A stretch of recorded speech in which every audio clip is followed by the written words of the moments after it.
All right, good people. So we need to talk 23 is back. And since we're still in the month of March, during Women's History Month, brought back on a past guest from the episode I Am Original from the first season. Uh Miss Mylon. How you doing this afternoon, Mylon?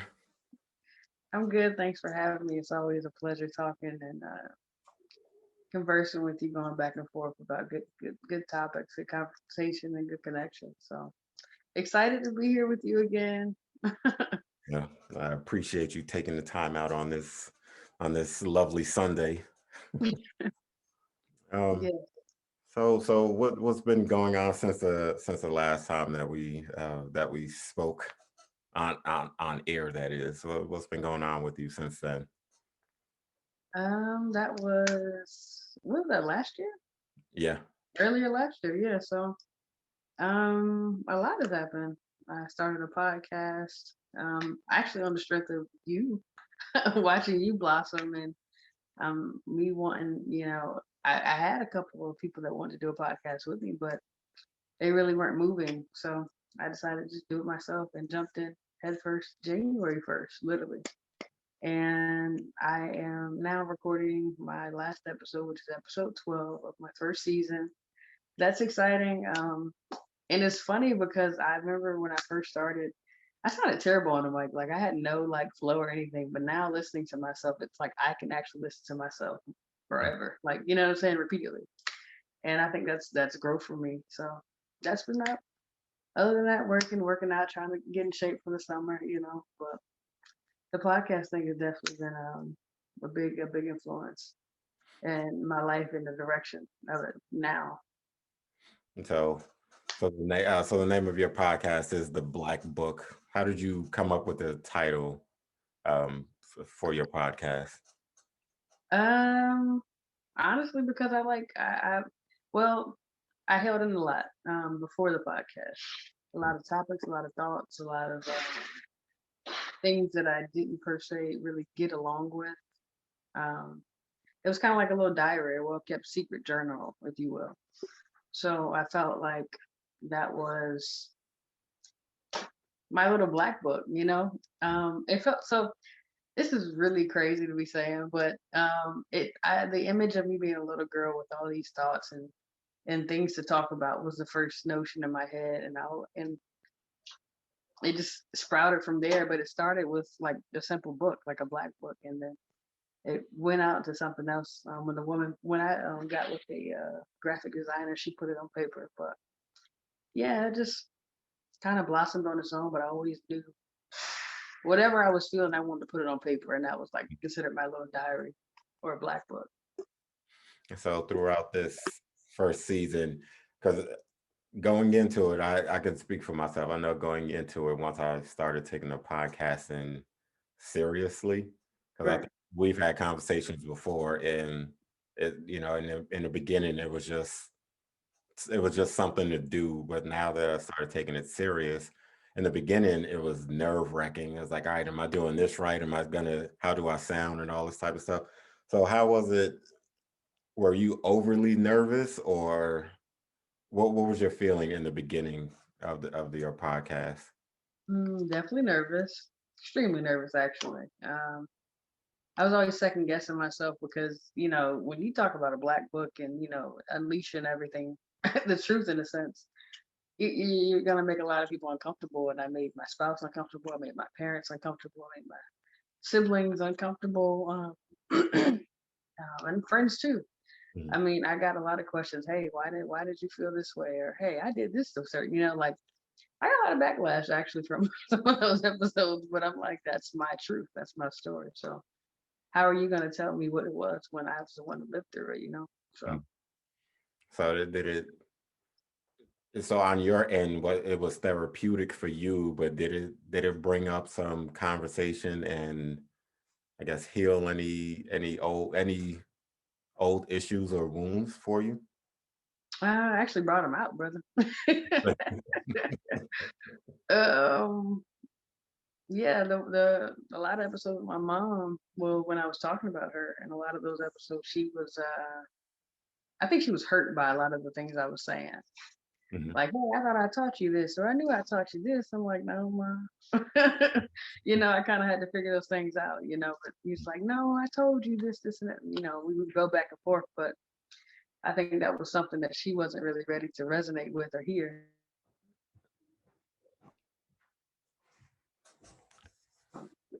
And then a couple of things with my spouse, we definitely got into it a couple of times. Like she said, she didn't want to hear me talking. She wanted me to bring up any other past relationships, and I'm like, well, how do you expect to get to know me? Like I have to talk about this stuff so you understand why I am the way I am. So stuff like that, bro. I mean, so to date, after since you're going into your 12th episode, has have you been able to smooth any of the hurt feelings out, or has anybody been able to, just live with the fact that, like you said, you're telling your truth, or is it still an issue? Definitely still an issue. Definitely still an issue. I have to censor a lot now. Not necessarily censor, but kind of be mindful. It's kind of crazy to say, but definitely have been more mindful lately with what I say with my spouse. Not like she's gonna be on my neck, but Mhm. it's you know what I'm saying. Like Yeah. I can't really be as free as I want to be, and I don't like that. Um, Same thing. I mean, my mom, that is what it is, but my spouse is like she's kind of keying in on things I say now, so I'm like, I gotta watch what I say. But I mean, it's cool. It has its moments, but it's not like all bad. I say that it's not all bad, but there are moments where I feel like I have to hold back because if she's listening. You have to be mindful, Mhm. of her feelings. Let me ask you: do you feel that way with podcasting? For me, it's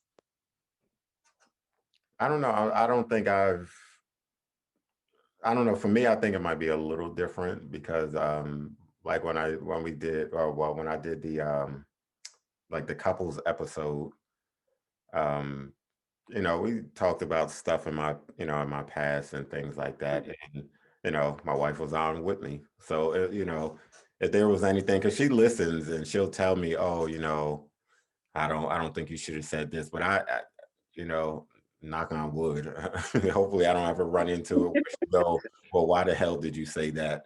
Right. I mean, I look at it because I always tell people, at least for me, the podcast is very, very therapeutic for me because I Yeah. know I keep to myself so much that if I talk to you, meaning, anybody that I talk to about my feelings about anything is, that's an important person in my life. So even like, when we met and we sat down and talked, I think I opened up to you quicker than I opened up to a lot of people. And it's just because I felt comfortable in our conversations, our meeting and everything. Our vibes were good and everything. So Right. at least for me with the podcast, I know I was on the Man Cave podcast and we were talking about something, and I told him like, yeah, I cried, my wife held, held me. And I told him I found it to be quite funny, that I'm 6'2" and my wife is 5'2", and I'm crying and she's holding me, but so I mean, to date, I don't think I've run across anything to where anything relationship wise to where she had to check me. There might have been some other things that she had an issue with nothing to do with our relationship. Understood. So No, I mean it was nice. Definitely was that one episode, but I'm not gonna get to that. mhm. But yeah, it was one. She was just like, "Well, why do you keep mentioning it?" I'm like, "Well, that's kind of part of my growth." Um, but I don't really dive deep into other relationships that may have hindered or made me better because of that. So I've kind of but steered away from that.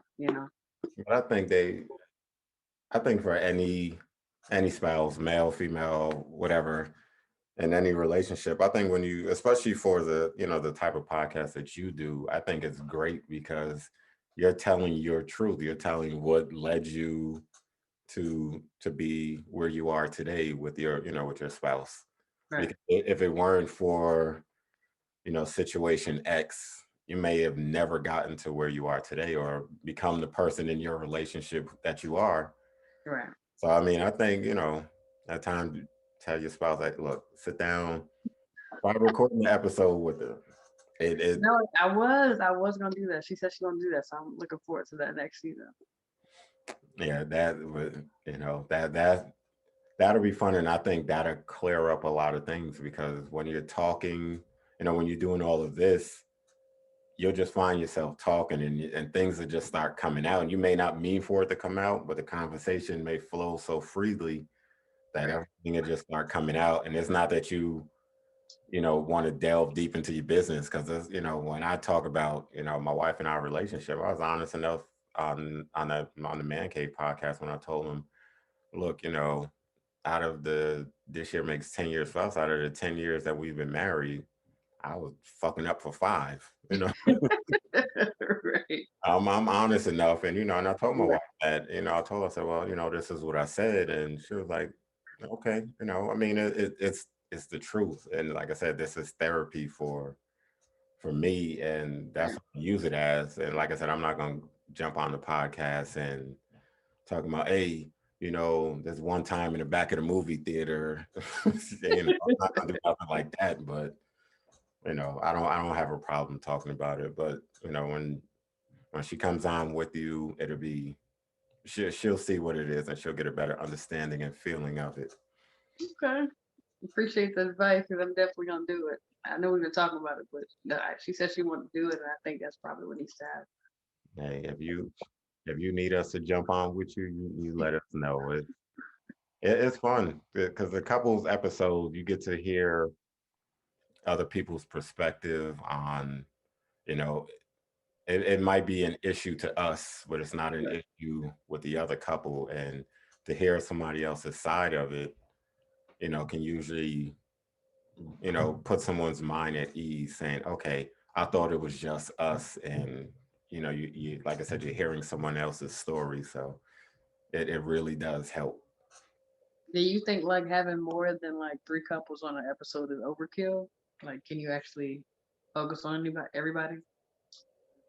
Yeah, I can. I say now that I can, because even when I did that couples episode, then I wasn't this show. I wasn't formatted or anything. It was just we gonna get on there. It's just like us being out drinking and Right. talking. That's all it was. Was yeah, yeah. I'll throw out a question, and then everybody trying to chime in at the same time. And like I said, because I like the freestyle and free flowing format of the podcast, it was cool to me. But then the episode ended up being, I think, like 2 hours and 5 minutes or something. I put the whole episode out, and what at least now that it's formatted, I'm like, all right, it still can be free flowing, but I know I'm not running into 2 hours because one, most podcasters probably won't say this. I really don't want to sit down and listen to a whole 2 hours and 5 minutes to edit. So for me, it's like, all right, I'll keep it to an hour 20 max. And then, because now I learned if it goes past that, I'm gonna just chop it up into 2 episodes.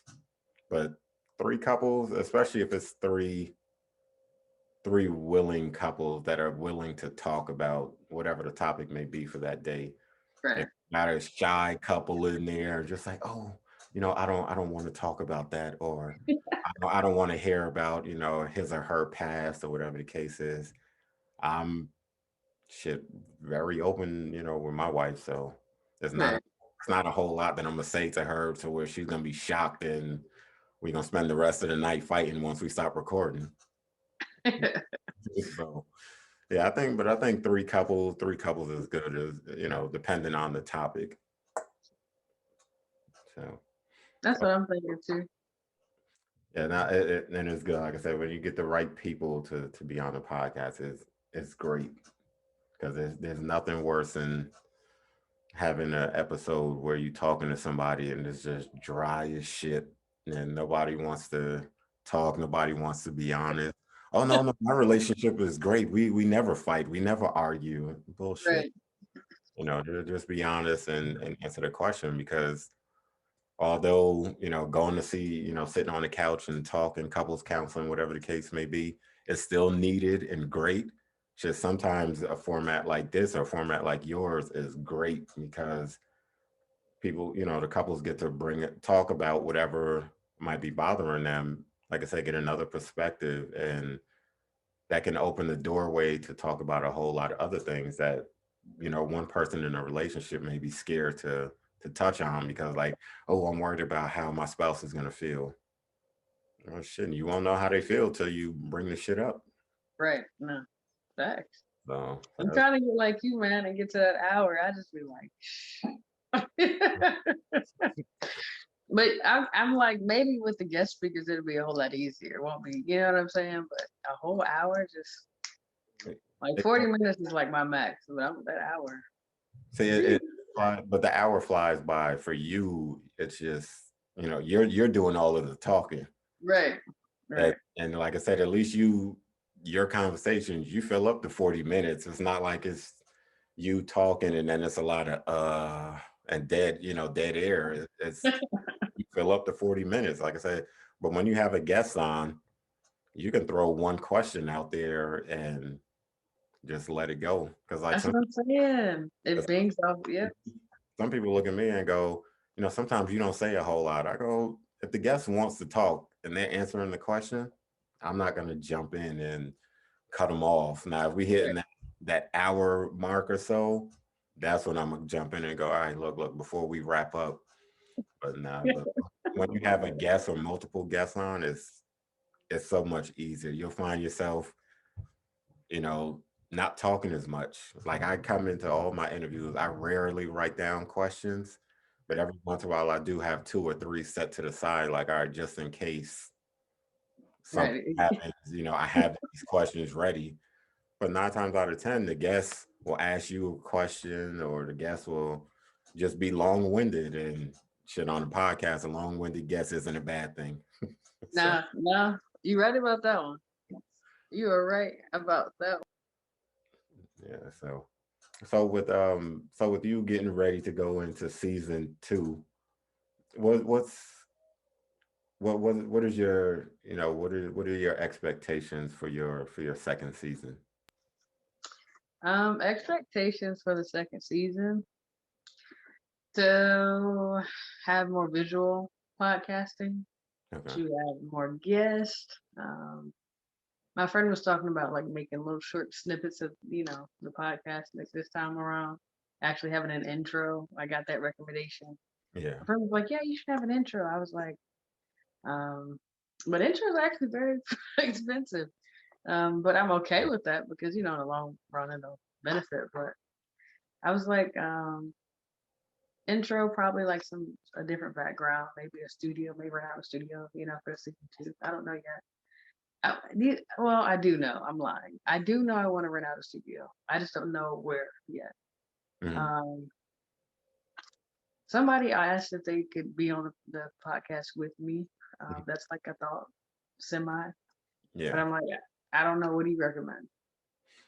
I mean, I would say fill them out. If they don't, I mean, this is the thing. If they don't fit your format, or like for me, there's people I get tons of DMs, and for whatever reason, I guess IG filters them out for me because a lot of stuff ends up in some folder that I didn't even know existed on IG until I'll tap on it. I'll look in my DMs and go, what the hell is this folder over here? So I'll tap on it, and then somebody asking to be on the show, and it's just like, I'll read through and go through their page, sometimes listening to music and stuff, and I go, nah, that's not gonna fit, or I don't want to touch on that right now because I get people sending me different topics and things, and it's not that I don't want to jump on that topic, but certain things I'm just like, I don't know if I'm ready for that,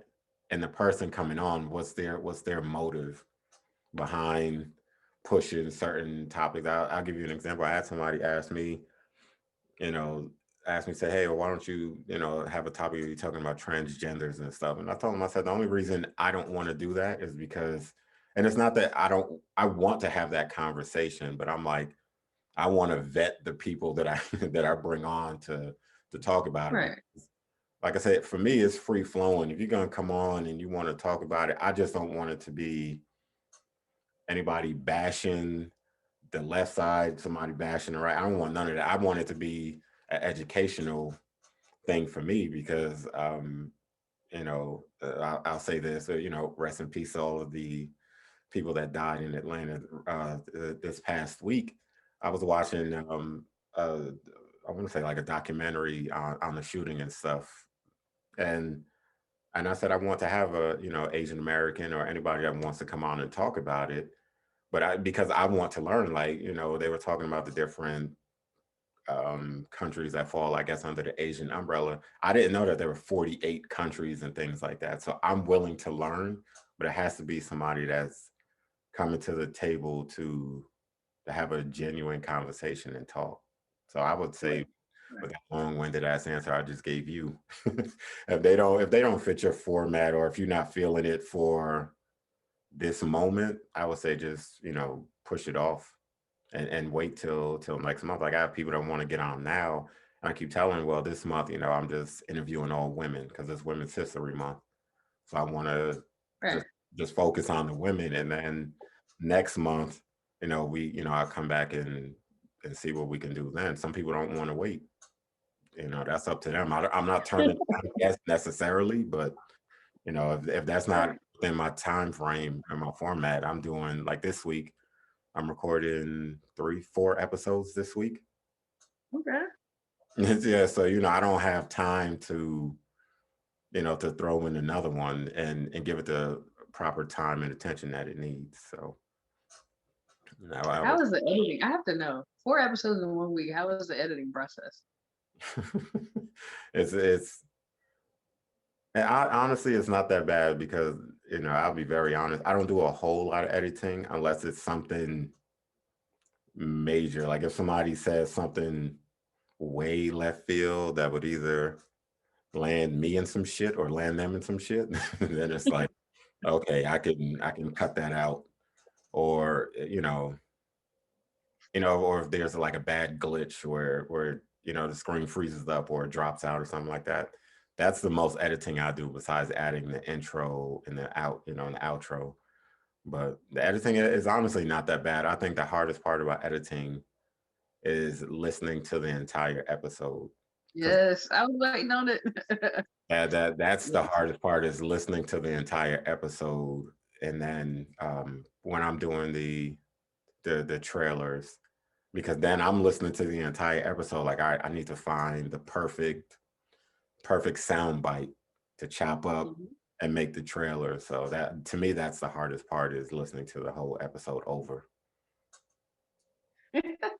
Yep, agree. Definitely agree. Um, that's been oh, it was harder in the beginning, but now it seems to get easier. I still am having problems with. I don't know if you know what I'm talking about. I don't know if I'm saying the right word either, but like cutting and chopping up the film. Yeah, I yeah, may not be using the word. You know yeah. what I'm referring to? It is it is it's time consuming because, like I said, I didn't buy any expensive equipment, no no programs or nothing. I'm using iMovie. That Okay. that's how I do all my edits, and I'm like, I'm not there yet to where my podcast isn't making money to where I could go, oh, I'm gonna go out and buy this expensive ass program. Nope, iMovie came free with the laptop and the phone. Right. Use what you got. Yeah, Absolutely. exactly. So that's all I'm doing. I'm using iMovie, and like I said, it works great. There was just an update to it. I want to say 2 weeks ago. So that's what I'm using. I wouldn't suggest to anybody if you don't have to, don't go out and buy no expensive ass programs and shit right now. If that's what you want to do, by all means, go ahead. But if you're trying to save money and do it, use iMovie. It works great for the sound quality, the editing the videos and all that. Because for me, since I'm doing my YouTube channel and the podcast side of it, iMovie serves as my one-stop shop for everything I need to do. Yeah. And that's another thing I want to get into the YouTube channel thing, but I haven't even. I was like, I just haven't gotten to the film side of podcasting yet. But that seems to be that's where everybody's going. That's what happened. Like that's what people start off doing immediately once they start podcasting because is video. it's simple. I mean, you get you a ring light, get your phone, laptop, Right. whatever you're using, and you could do it. You could do it that way. Because with the phone, I think the good thing about the YouTube stuff is that you have your phone. If you're on the go, like what you do sometimes when you're sitting in your car and stuff, and you could just record 15-minute video, whatever the case is, upload it right to YouTube. And that's why, at least, but for me, I started out using Zoom recording these episodes, and that's why I started doing the video. I had no intentions on doing, using Anchor, Lipson, any of them. But once I got to that point, it's just like, okay, because some people go, oh, well, I don't have time to watch your episodes, but I want to listen to it. So I was like, all right, so let me make it available on both sides, because believe it or not, when I look at my numbers, there's a couple of episodes that I'm looking at the podcast numbers like, damn, this episode not doing nothing. But then when I jump over to YouTube, 80, 90, 100 views on one episode, it's just like, okay, all right, well, if this is what the people want, then I'm going to keep giving both, because at least that way they have the Right. opportunity to choose what they want to hear and see. So, You see 100 now be 1,000 in months, so and keep, it keep all add up. keeping the fingers crossed and praying on it. Say, let's keep moving forward, and hopefully we all move in the same direction. Because like I said, with you and I and everybody in the Black Podcast Coalition, hey, it got some good stuff, and just hopefully, prayerfully, we all could get on and elevate at the same time, because it's a lot of good content in the group. So with I was wondering, is he ever gonna? This may be off topic. Go on. Is mm, he ever going to have like a meeting or some kind of, what I'm saying, where everybody meets up or talks? yeah, we did right before he put it out there, talking about Ken from Bet the House podcast. We had a Zoom meeting, and and you were the first person I thought of when he was talking about doing this, and I reached out to you, and then he said, I think in June he wants to do. I think yeah, I think it's June. I don't remember the exact date, but in June he wants to do like a conference. I think he said St. Louis or somewhere, but he wants to want us all to get together, bring your spouse, whatever. We all get together, chop it up in person, and see what we could do to make the group better, make our brands better. Because like I said, and listening to the different podcasts and people that we deal with in the group, it's helped me tremendously, from the artwork, for the podcast, and just picking up different ideas and topics and things like that. Because the crazy thing is I think when people see me and they listen to the podcast, a lot of people think that I'm serious, and I go, no.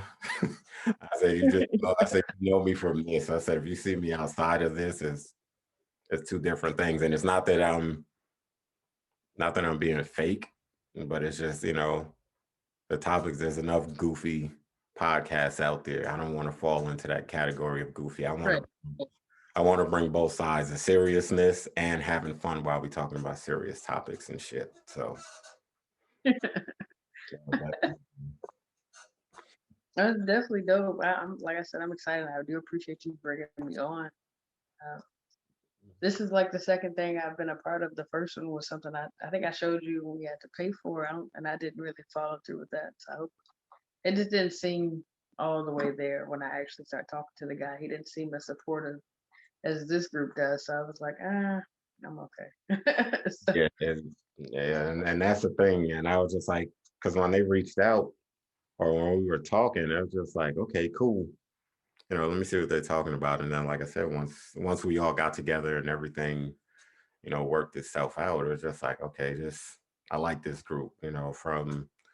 From the versus battles and things that we do in the group, to like I said, each of us hopping on each other's podcasts or IG lives to have general conversations, or whatever the case may be. It's a very supportive group. So It's You can definitely, tell by the energy every day. It's always positive, like yeah, it's super supportive. Yeah.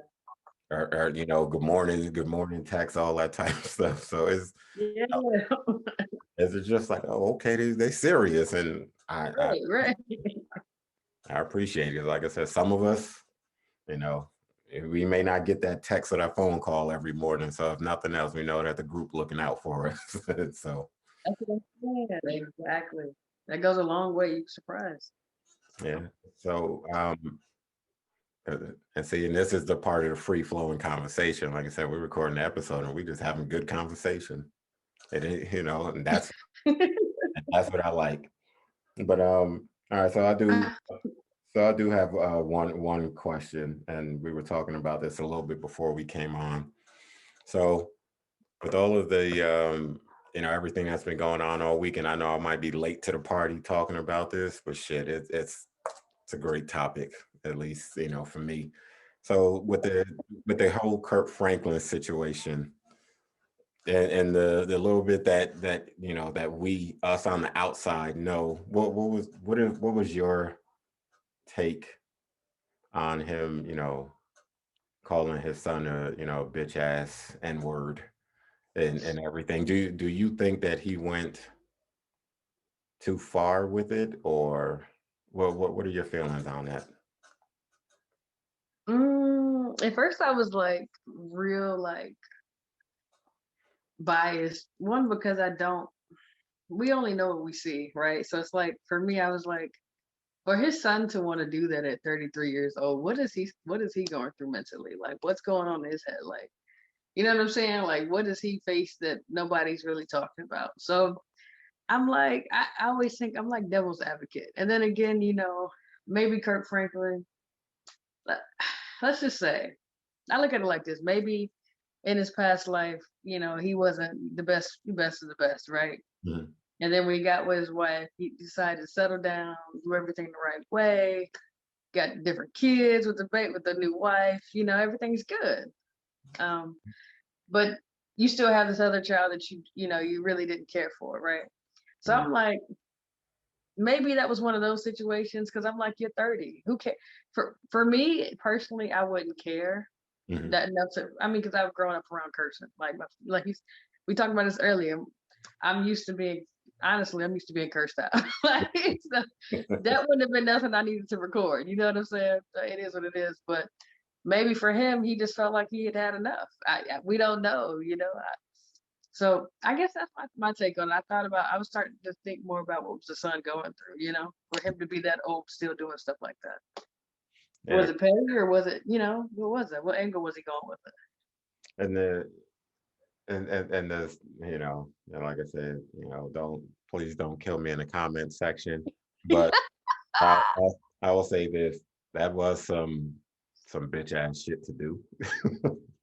To record them, because I mean, and like I said, no, I don't know, nor does anybody else, that's seeing or hearing this know exactly what the dynamic of the relationship was. We can hear all sorts of stuff from, Ricky Smiley, Steve Harvey, whoever else, Kurt Franklin's friends, but I'm just speaking for the general public. We don't know what the Kurt Franklin and his son's relationship is or was prior to that conversation being recorded. But to me, like you said, at 33, I'm not sitting there recording the conversation trying to bring this person down, because I'm like you at this point, I wouldn't care. It would be like, all right, I'm a grown man now. I don't feel that he owes me anything. But then my thinking is a lot different than a lot of other people. Because like I said, I'm used to, growing up in the, 80s, early 90s, being threatened by your parents. That's nothing new. It's just like, when I get home, I'm gonna bust your ass. And that's nothing new. There's nothing to where I'm like, oh, I gotta record my mother and turn this into CPS or whoever. But I mean, I just think it's unfortunate that he went that route, because if he wanted to assassinate Kurt Franklin's character, I think that's a weak move, because prior to him being the Kurt Franklin that we all know and see, every day here on the radio and all that stuff, he has a past. And I'm sure anybody else who wants to judge him, who is judging him, shit, we all have a past. We all are slash were sinners, depending on how you look at sinning. He did what he did in his past before he got saved. So, and he's a human being. People talking about, oh, should we cancel Kirk Franklin? Just like, all right, enough with it. Nah, I mean, like you said, Enough with the we are cancel. humans, man. Because I'm like, if you can't look at him and allow him to repent or ask for forgiveness, and it's not even asking for our forgiveness, it's asking for his God, the Most High, whoever you pray to or whatever you believe in. It's him, repenting and asking for forgiveness from there, and then working on the relationship with his son. Because, like I said, maybe it can be salvaged, maybe it can't. And, who knows? But I don't get the whole, oh my God, he's not who I thought he was. I'm gonna stop buying his music. He didn't do it. He didn't pull a R. Kelly. He just he just cursed his son out. I mean, people don't downplay it. It's not downplaying it, but it's just shit that, like I said, um, in church today, they were talking about that. They said, now just imagine if all of our conversations were recorded and put out online. Man, sheesh, defects. Yeah, you know what I mean? I'm just like, I don't think they should want to or try to kill his career, because like I said, if our conversations were recorded on a daily, or should I even say once a month, I'm like, half of us would be canceled by now. Exactly. Absolutely, man. And I'm like, I'm at a also like with that. I'm like, I guess maybe it's a biased thought. Maybe it isn't. For me, where again at his age, he still got some hatred and some bitterness he got to heal through. You know what I'm saying? Towards and some resentment towards his father. That's just what it sounds like for me. Um, and I'm like something that my friend and I were just talking about. Like the therapy isn't, it's not praised in the black community. You looked at it, you're crazy if you go to therapy. Everything's supposed to be fixed through religion. So I think that. Let me ask you, how do you feel about that? So what? Everything fixed through religion. I think that's insane, but I don't want to offend people. Yeah, you're gonna offend people either way. If you were to say, you know, everybody should run to the church with all of their issues, somebody would get offended. If you say no, somebody else would get offended. But my Right, my take on it is, church has its place, right, and and depending on what your situation is. I mean, if you I just think that it really has its place, and I don't think everything is for the church. That's right. that's just me being honest, because there's certain things where I'm like, all right, I need my pastor to pray for me, one of the ministers, one of the deacons, Absolutely. whoever. But then there's other things to where it's like it's none of their business. I'm a pray on my own. I'm gonna talk to the Most High myself, and go this one. And then if that's not it, then then you go to a therapist, because like I said, you talking to your pastor, or you talking to the deacons, whoever in your church, the church elders, the mothers of the church, they can't prescribe you any medication if you need it. Exactly. So it's just like, I think church plays a role, but I don't think it's the end all be all when it comes to, therapy and family issues, because the church will tell you constantly pray, pray, pray. And while we all pray, the majority of us pray every day. It's just certain things to where it's just like, all right, would you tell someone that hears voices to just pray? Right. You know what I mean? Because if they're hearing voices, and please, I don't want anybody to see here to think I make light of it. I'm just saying, if it's someone that hears voices in their head and you tell them to pray, Right, they're right, gonna say, "Well, I prayed, and the voice in my head told me to go kill him." And it's just right. like, You're silly.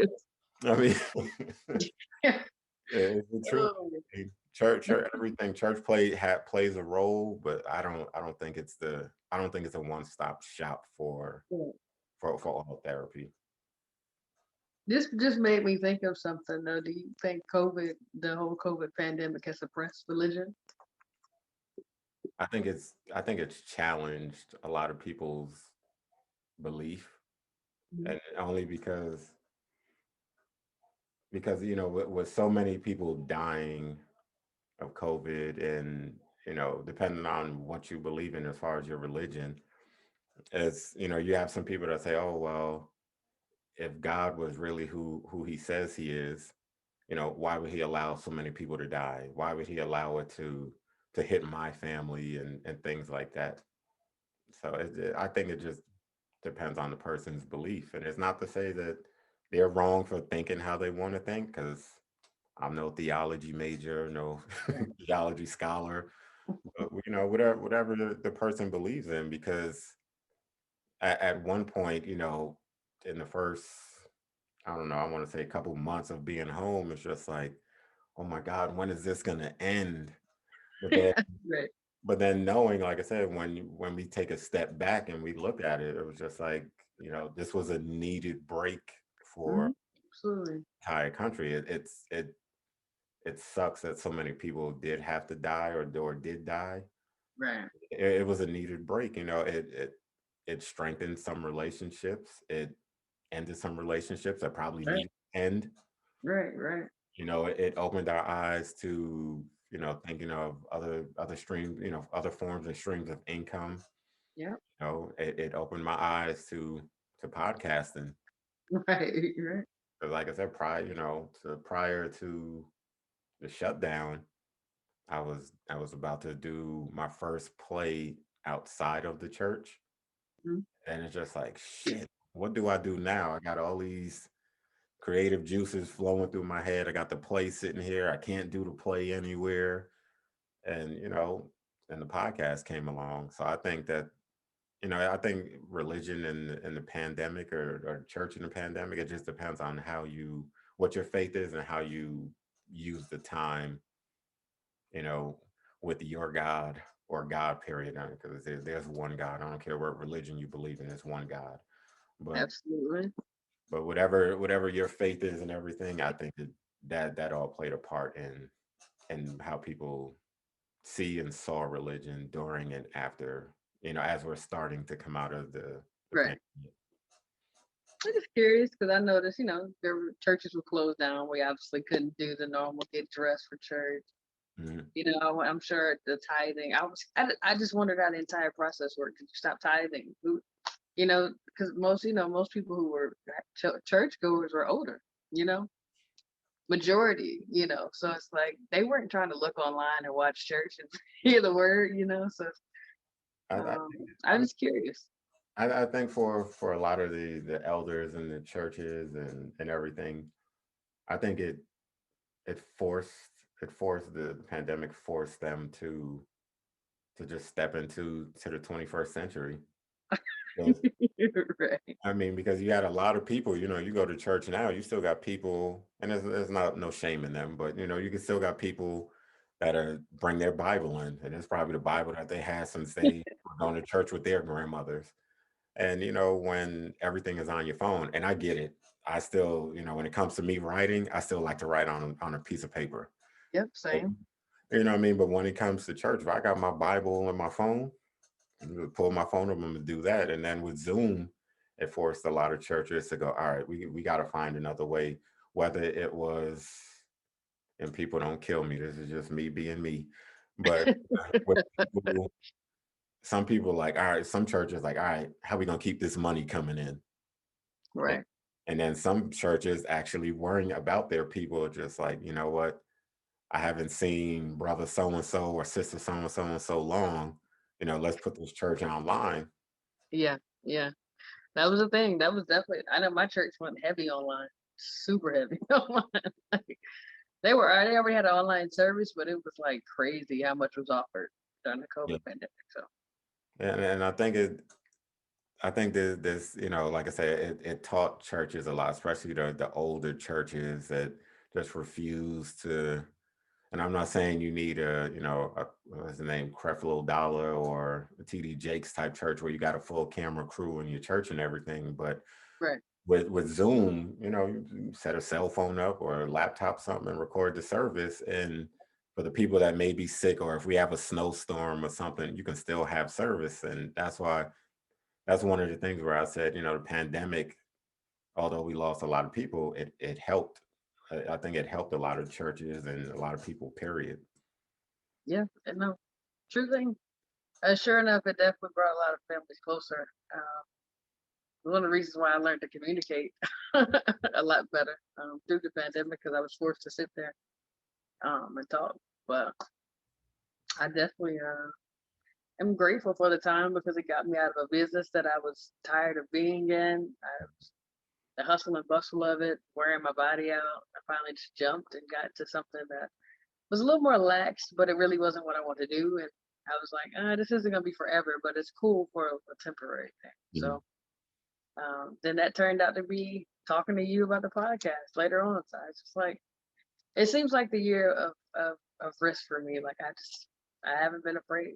Just been jumping. Like, so, We can be afraid because the pandemic has taught us a lot. It taught us to think outside the box, but it also let us know, like, shit, tomorrow's definitely right. not promised. And we knew that before the pandemic, but because of the pandemic, it sent that thinking process into overdrive. Like, oh shit, I could go to the store and somebody in the damn grocery store could have COVID and then I end up sick. And Yeah. so it just forced us to think outside the box and stop taking things for granted. It's just like, all right, I need to do this ASAP.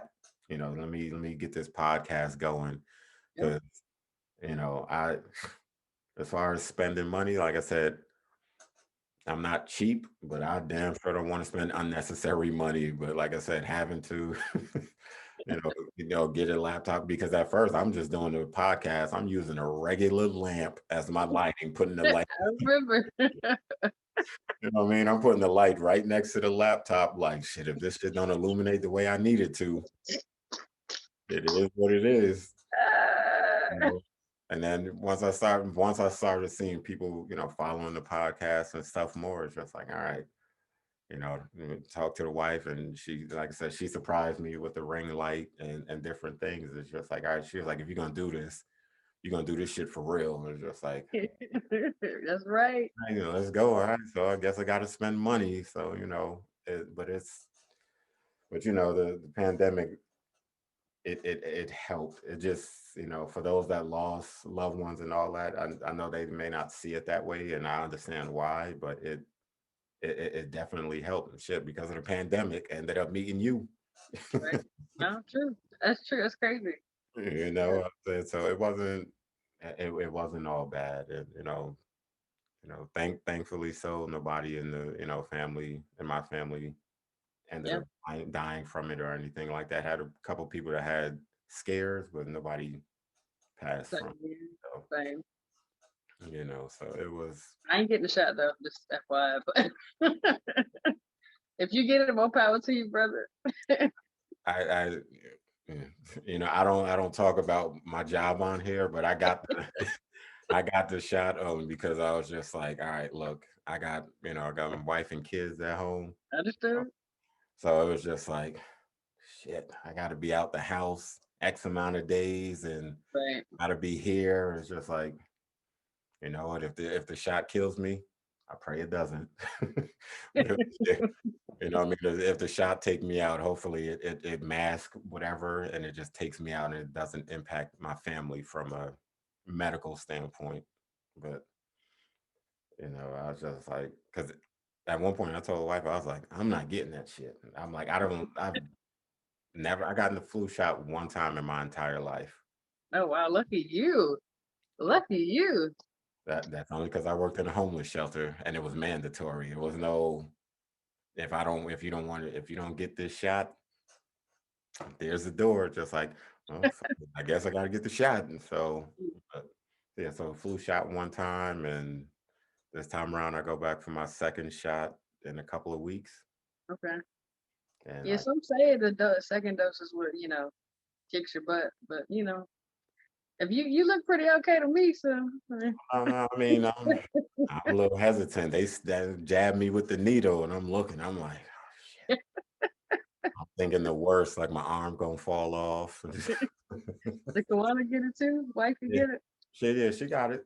She got it before me. We were supposed to go at the same time, but they pushed mine back. So I told her, I was like, you go get yours. And I said, I think that's better anyway, because God forbid if, something were to happen to her, I said, it wouldn't make no sense for both of us to get the shot at the same time. And we Right, both fall out and we still got kids at home. So, right, right. but yeah, we got our shots a week apart. So, Okay. just, Hey, I mean, I don't. If you get it, more power to you. Until the military tell me I gotta take it, that's when I take it. Until then, nope. I'm good. I tell anybody, I said, if you don't have to get it, you do what you feel you need to do. But like I said, I'm not a person. I'm not big on shots, medication, all that type shit. Me neither, man. But I said, Home remedy kind of person. you and me both. But I'm just like all this ripping and running and having to go back to work and all this stuff now outside the house. It's just like let me get this shot and see, because Yeah. No, I mean I get it. And I actually it's crazy. I asked you that. I mean, because my sister, she's a third grade teacher, and I thought about that. It was some on the news where they said they were making all teachers get shots. So I'm pretty sure she might have gotten hers by now as well. yeah, it's crazy. But don't get me wrong now.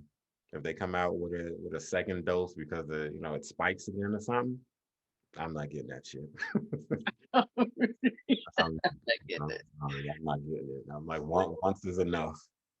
I said that should carry me over. I don't get the flu shot. I hear that they say this is somewhat equivalent to the flu, but I'm not. I don't want any more shit put into my body that I don't need in my body. Man, I got the flu shot every year. They Not me. don't care. I don't like needles, so I'm just like, I said that too, and I got this big ass tattoo. Nah. uh, I'm gonna give you crazy logic. When I pulled my sleeve up and the lady was giving me the shot, she talking about your big ass talking about you don't like needles. She's talking about you got all these tattoos. I said it's different. In my head, I forced myself to believe that a tattoo is Man, different. And the so pain every time I get one, I'm like, why am I doing this? Like, why did I do this? it's an addictive pain, but it's It a is. That's crazy. It really is. but it's a good pain. Like I said, we call our bodies our temples. I'm decorating my temple. I like that. I'm gonna use that. That's what I tell people.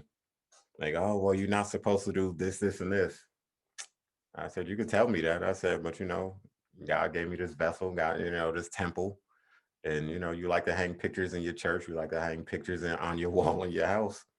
I like to hang pictures on my body, so I like that. Decorate my temple. that's what it is. Because like I said, out of all of my tattoos, none of them are offensive. Anything. I said, they're personal, religious tattoos and things like that. So it is what it is. Nothing wrong with Huh? that. I said there's nothing wrong with that. And I'm, hell no. I'm Well, I said the only tattoos I frown upon, and like I said, this is just me, and I know I shouldn't be judging. So, for all you that hear this and say, "Why is he judging?" Shut up. But, but I tell people that like the panther sliding down your arm, the barbed wire tattoos, all that type shit. Nah, I wasn't. Those are the only tattoos I look at and go, I can't do it. That's, Can't get with it. that all my tattoos mean something. When people see them, they go, okay, I can see this tattoo and I can see that tattoo, but I didn't get anything to where I'm gonna have to explain it to somebody later. Like, what the hell were you thinking when you got that on your arm? Like, Right, right. yeah, I'm not getting any Jay-Z song lyrics on my arm. None of that shit. It's got to be something to where I look at it, I'm not gonna regret it, saying, "Damn, I shouldn't have got drunk and and got this put on my body." That's why I waited so late. I waited to 24 to get my first tattoo. Hey, like I said, but it means something. It's not, you'll never look at the tattoo and go, "I want to get this shit covered up."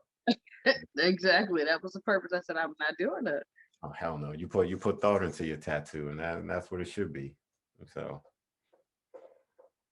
but let me see. We talking about time and stuff. But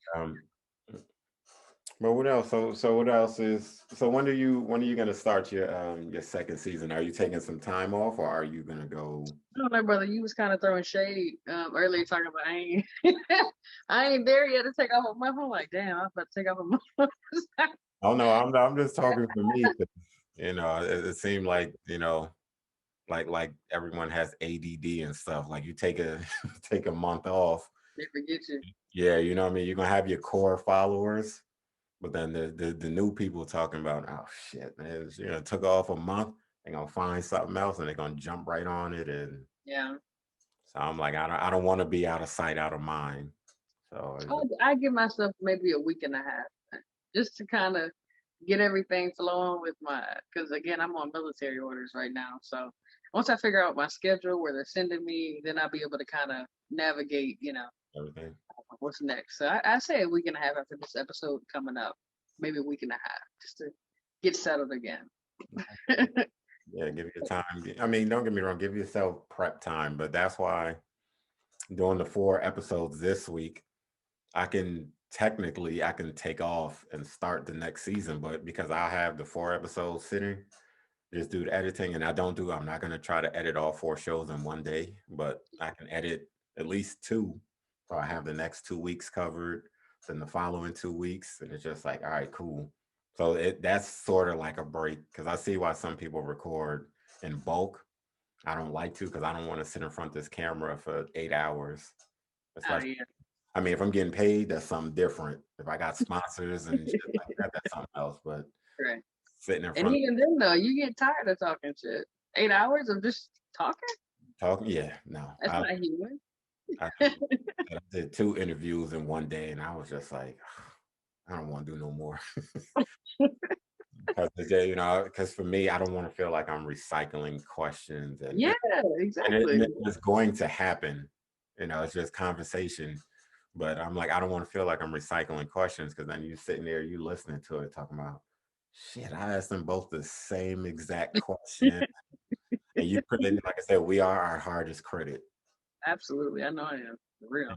You know what I mean? So we're gonna sit there critique the hell out of ourselves for no reason. But as I said before this week, and then I could take a little bit of time off and enjoy some downtime. But then I got to start working on the guests for next season, trying to get some stuff going because I do have a, not that all of my guests aren't big guests, but I have a professional basketball player coming on that should be. It's the modest. Look, can we go back to how you did that? I got a professional basketball player. What? No, that's big. A female. No, no, it is big. It's a female basketball player. Anybody, and I'll just put this out there for when people see this. Anybody that knows me, I love women's sports, Okay. and not for the pervert reasons. I didn't go that way. I wasn't going that way. No, no, no. I'm just putting it out there for the other people, but I really do like, I love female sports. Because like I said, I'll tell anybody, the women work, at least in my eyes, so nobody don't leave me no stupid comments, but I feel that the women work harder. That's just me, so Technique wise, absolutely. when I reached out to this player, and I've been trying to get her on for some months now, and she's overseas playing. So when she finally reached back and she was like, "Yeah, I'll do it," I said, "Shit," and I said, "Let me know." I said, "I'm there." I said, "What I got to do?" Their time difference is crazy. So I'm doing that episode on Wednesday, and I'm recording 9 o'clock in the morning. Okay. You're gonna be up for it. Yeah, I might go to sleep early on Tuesday just to make sure I'm good. You know. That's exciting. I'm proud. Yeah. This is what I mean when I say I gotta get to the guest speaking. It's I would say the somewhat the downside. I mean, you know, you gotta look at it just like everything else in life. There's gonna be times where there's people because there's a lot of people out there that I want to interview and I've reached out to Right. and I haven't heard back from. And it's just like, damn, that would have been, especially for, you know, with this being Women's History Month, it's, you know, and like I said, I don't, this will be like a free plug for this person. And I'm not throwing any shade if they see this, but Tea Capri Tequila, I reached out to the owner of it. It's a female, black female owned tequila company, Nice. and I That's wanted nice. to have her on. When I saw her story on the news, I was like, oh Mhm. shit. How do I get to her? And you know, so I sent her you know, reached out to her, sent her the information, Right. and I didn't hear back. And it's not to say I don't feel like I'm being ignored. I mean, with you know, being a black female, you know, company, doesn't matter what area, but with you being the head, I'm pretty sure I know there's lots of shit going on. Right. Right. You know, with people not knowing you, you might get pushed to the back. So I'm like, all right, I'm gonna just wait patiently because I mean, if it come through in the summer, Right. that's a dope ass episode to have to you know to Absolutely, open man. the summer with. So, like I said, I hope the people from Tea Capri Tequila hears this, and Save me a shot. you know what I mean, to put me on the schedule. I'm flexible. I can make myself available whenever. Nice, nice. That's awesome, man. So you know, but yeah, that's the thing. But the guest thing is when you're doing everything yourself, it is it is time consuming. I tried to put my wife on the books and say, hey, you're gonna book the guest. She just laughed at me and walked away. So Jeez, no, wifey. she said, I'll help you with Dang. everything else. She was like, but she was like, mm-mm. She said, that's your baby. You do what you need to I do. dig it though. I I told mean, her, you've been doing a damn good job, brother. Let's just start by literally the website, the guest speakers. I watched it all, so I'm proud. and I gotta put the website out. That's the thing. I've actually finished the website and I just and I'm sitting on it. And I had the guest I had from the doctor's appointment, the first guest of this season, and I was talking to her, and she was like, it's never going to be perfect. She was like, you'll always find something you want to tinker with and change. So she was like, Right. go ahead and put the website out. She was like, because I sent it to you, you saw it, and then I sent it to her, and she saw it, and she was like, I like it.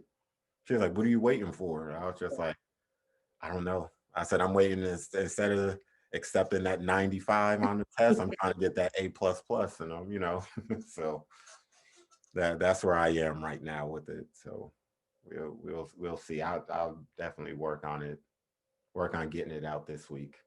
I got nothing to Man, do. it's gonna be. I think it's gonna be awesome when it comes out. 'Cause like I said, we are our hardest critic. You know, people gonna nitpick anyway. I can have it professionally done. Oh, if you'd have sent it to me, I could have did it better this way. So it doesn't matter. So me and YouTube put this website together.